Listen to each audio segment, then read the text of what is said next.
touchdown catch in which he put a really good move on a corner to score.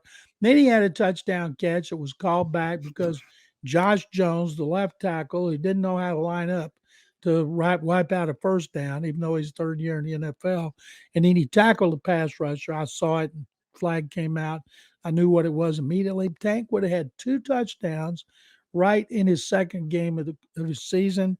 And the coaches, he had 7 catches, more and more the coaches are getting more and more confidence in him because you haven't seen him drop one. You haven't seen him run a stupid route, but they got to feel good about where Tank Dell is playing opposite Nico Collins. Yep. He had a nice punt return today too. So he impacts the special teams as well. That looks like a really good draft pick. This rookie class so far, John, if they can stay healthy, Juice Scruggs was on track to start. Henry To'oTo'o gets out there quite a bit for them as a rookie. Jared Patterson's been a nice surprise as a rookie for them. This rookie class so far, like knock on wood, looks to be very, very solid, I would say so far. Sure does. And Nick Casario's got to take a bow for that. Yeah. So your stock up is Tank Dell. My last one, John, a guy who was in there in kind of pinch hitting duty today. And right now, he's the only healthy safety that they broke camp with is MJ Stewart. Right now, Jalen Petrie and Jimmy Ward are both they're both still out with injuries. They missed today. And Eric Murray left the game today with a concussion. So MJ Stewart was your top-ranked healthy safety once Murray went out. Led the team in tackles today with 10.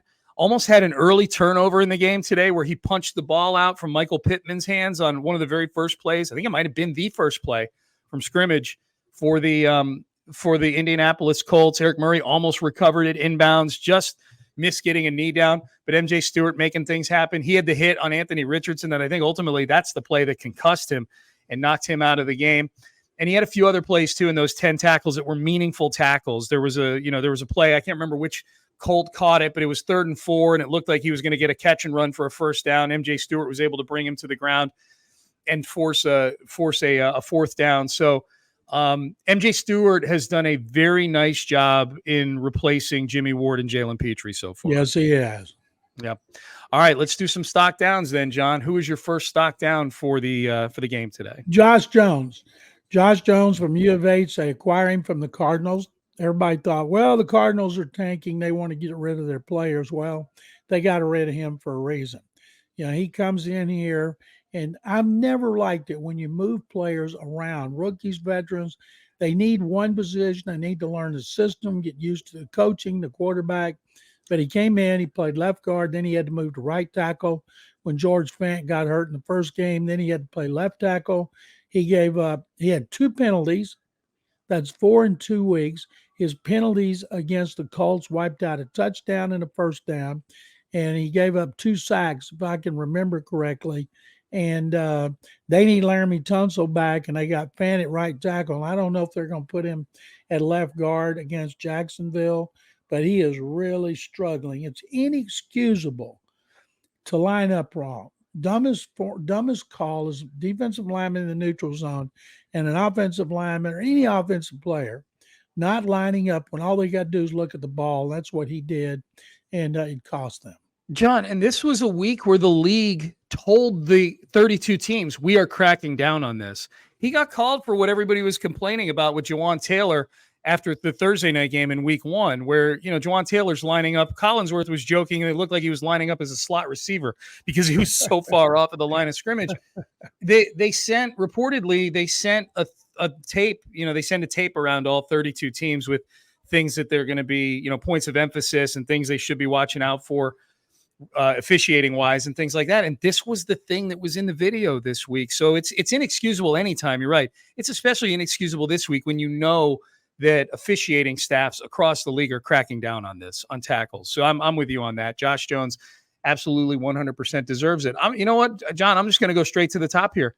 Stock down on DeMeco Ryans today. He has come out in these first 2 games, and losing in Baltimore, there's no crime in that, but you lose by 16 points, and it's kind of a downer. This one was a major downer. This was one where, man, people are so ready to back this team again. And you come out and you look, the team was unprepared. They didn't look ready to play, John. They didn't look ready to play. They didn't look ready to defend Anthony Richardson. Anthony Richardson ran for 35 yards on those 2 touchdown runs, and nobody touched him until the last yard of the second touchdown. By the way, that's the hit that we talked about with MJ Stewart. Yeah. If I'm a Colts fan, concussion. If I'm a Colts fan, that's a whole separate thing. This is a Texans podcast, not a Colts podcast. If I'm a Colts fan, I'm very nervous right now about the fact that Anthony Richardson has been TKO'd in 2 games so far. That is a big concern, but that's not our concern. That's theirs. But there's no way to sugarcoat it. This is a team that did not come out ready to play today against an opponent that was ripe to be beaten today here at NRG Stadium with the energy in that crowd. And they took all the energy out of the building early in this game. And for that, I don't care about the injuries. You know who doesn't care about the injuries? And he said it every press conference since they started piling up, D'Amico Ryans. He's not making any excuses, so I can't make any excuses for him. His team came out unprepared and with no energy today, and that falls at the feet of the head coach. I agree with you 100%. And my next one is going to be one that I bet you haven't thought of. First of all, it could be the entire offensive line. 6 sacks given up, 5 by the defensive linemen. Yeah. I could do them. I could do the running game, but instead I'm going stock down with offensive coordinator Bobby Slowick. Are you surprised? You probably think he did a good job, huh? You don't need to rant anymore. Rewind. Everything you said earlier about Bobby's play calling when they were behind, trying to run the ball against it's like the proverbial banging your head against a brick wall. Yeah. I know coaches always say, well, you got to try it. Well, when you're losing and your strength is in the passing game and the receivers are playing well and the quarterback's playing well, I know you don't want to get him killed, but sometimes you got to go with what's your strength. And that was definitely the passing game, not the running game. So I'm with you on Bobby Slowick as well. Yeah. It's just bad. It's like, that's really discouraging to me, John. Like that I'm told that Bobby Slowick is this savant, and maybe he is. Maybe there's some things he wants to do in terms of play design and stuff like that he just can't do right now because of the personnel that he's got out there. I'm totally sympathetic to that. It is a very simple decision to take a look at things 6.5 quarters into a season, 2.5 quarters into a game where you're trailing by 3 touchdowns and you cannot run the football, and say, okay, we got to figure out something that A, we do well, and B, doesn't burn 45 seconds worth of clock on every play. That's the thing. That's the big. There were so many times in this game in the second half, John, where I would look at Clint Stoerner or Ron Hughley or Seth Payne, whoever's sitting next to me, and I would go, they have spent 2 minutes and 15 seconds moving the ball 12 yards. You know, like they are the equivalent, whereas all these other offenses, the equivalent of actually driving a car fast on the highway. The Texans are walking places. Like they're choosing, they need to drive 75 yards. That's the equivalent of driving, call it like from where I live to the stadium. It's a good 15-minute drive. They're choosing to walk to these places. I've walked it before. It's not fun, especially in the summer. So that's the thing to me, like the conscious decision-making that just makes no sense. It's dumb. Honestly, it's just that the 7-minute and 20-second drive for a field goal, I was ready to strangle somebody. That was bad. That was I'm so down on Bobby Slowick right now. The more I talk about it, the more down I get. So I guess I better get to this last. All right, go to the next one. Last stock down, John. Mine is Malik Collins. Malik Collins, according to Pro Football Focus, was coming into this game as the worst interior defensive lineman in the sport. 127th out of 127. Ooh. I don't know that matched my eye test for the Ravens game. I thought the interior of the defensive line, admittedly, that is one area of the field that I'm not watching every number on every play. I'm just hoping that the Texans stop the run collectively as a unit. But Malik Collins, by the Pro Football Focus scores, was literally the worst interior defensive lineman in all of football in week 1 of the season. Sheldon Rankins was the 5th worst. He was 122nd out of 127 or 6th worst. How in the world did they stop anything against the Ravens? That's why I don't buy totally into that score. But I'm going to tell you today, Malik Collins was a guy where I'm going, okay, I have not. He had 1 tackle today, John. He had 1 tackle. And Zach Moss had so many carries where he just kind of slithered past the defensive line and was able to get 7 yards or 8 yards. I could probably make it an interior defensive line thing as much as anything. Malik Collins is the highest paid one out of all of them, though, so he gets the brunt of it. Heavy is the head. that carries the big bag home at night, John, and that is Malik Collins. Stock down to Malik Collins and the entire interior of the Texans defensive line. Inexcusable performance today. We could go with anybody except Stroud and his receivers. Those are the ones that I think deserve praise. Yep.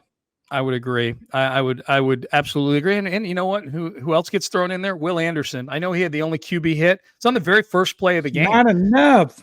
Not enough. Yeah, not enough. So Will Anderson. We did not hear 51 much today at all while the game still mattered. So there you go. It was a great coaching job by Shane Steichen and his defensive coaches. They just threw a net over everything the Texans did well, and the Texans couldn't adjust to anything unless Stroud bailed them out.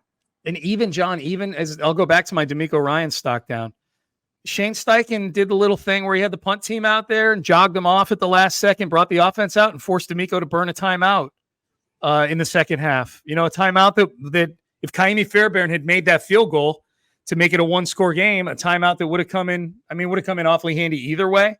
But a timeout that would have come in handy. Shane Steichen, who, by the way, himself is only coaching his second game in the NFL as a head coach, he chest moved D'Amico Ryans out of a timeout there. I thought it was brilliant. It worked. So there you go. All right, I got to take a deep breath, John. This is week 2. This is week 2, and they got Jacksonville week 17. What do you think the line's going to be on the Jacksonville game, John? You think the Texans are underdogs by more than a touchdown? I think it'll be somewhere like it was with the Ravens. Somewhere instead of 10, I think it'll be like 8 or 9. Yeah, that's what I'm thinking too. Somewhere between 7 and 10. We'll know tonight. I get those emails. I'll let you know. I'll text you when I find out what it is. Do. I'll tweet it too. At Sean T. Pendergast. If you're watching on video, you can see it right there. At McClain_on_NFL is where you can get John on social media as well. John, I would imagine you got report cards and recaps and all kinds of things going on. I got a report card, and it's an ugly report card with a lot of F's. And then I'm writing a column about C.J. Stroud that'll be on Sports Radio 610 either tonight or in the morning. C.J. did not get an F, I'm assuming, on this game. No, he did not. I gave him an A. And did you? Okay, look at you. Gave C.J. Stroud an A. Okay. There's very little in between with you, John McClain. You're at one end or the other on a lot of this stuff, I think. Sometimes I give F minuses, and I couldn't give the offensive line an F minus because you can't make chicken salad out of chicken, you know what? So it's hard. If the guys are not capable of doing something, it's not their fault that they can't do it. If it had been the regular offensive line, that would have been different. So I couldn't give him an F minus. I haven't given an F minus yet. I'm saving that for something really special. Am I off base by saying the honeymoon is over for D'Amico Ryans now? Like he's just your average beleaguered head coach trying to figure this thing out now. He is now. There should be 0-3 coming back here for J.J. Watt Day, and maybe after that fourth game, when they go to Atlanta, they'll have 2 more starting offensive linemen back, and they'll only be missing 1. That would be the left guard, and I still think there's a good chance that's going to be Jarrett Patterson. Okay, well, we'll see. We got a long way to go before that for sure. 2 weeks in, and then here are the Texans 0-2 on the season. 2 double-digit losses so far. All right, John, good stuff as always. Always enjoy it. We will do a mailbag episode this week on Tuesday. I know you'll be ready for that. I'll be ready, and I look forward to it, and thank you very much, Sean. I hope you have a great week. Thank you. You too. If you want to email the show for our mailbag episode, I imagine there'll be probably a lot of conjecture and talk and anger and vitriol in some of those emails. That's cool. We read them all. We use a lot of them on the show. HOU mailbag@gmail.com. HOU mailbag@gmail.com. So there you go. Texans lose 31-20. It's on to the Jacksonville Jaguars in week 2. For our producer, James Jackson, who does a great job getting this podcast to each of you, each and every one of you, every week, every episode, or 3 episodes a week.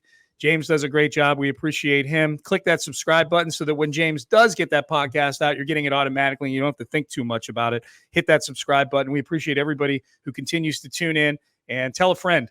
Got a lot of compliments from people out at the pregame show today out in the outside Bud Light Plaza about people who are downloading and listening to the Houtopia Football Podcast. So we appreciate that very, very much. As you can tell from this episode, it is unvarnished, and it is our our opinion, as painful as it may be sometimes. No sugarcoating going on this podcast for sure.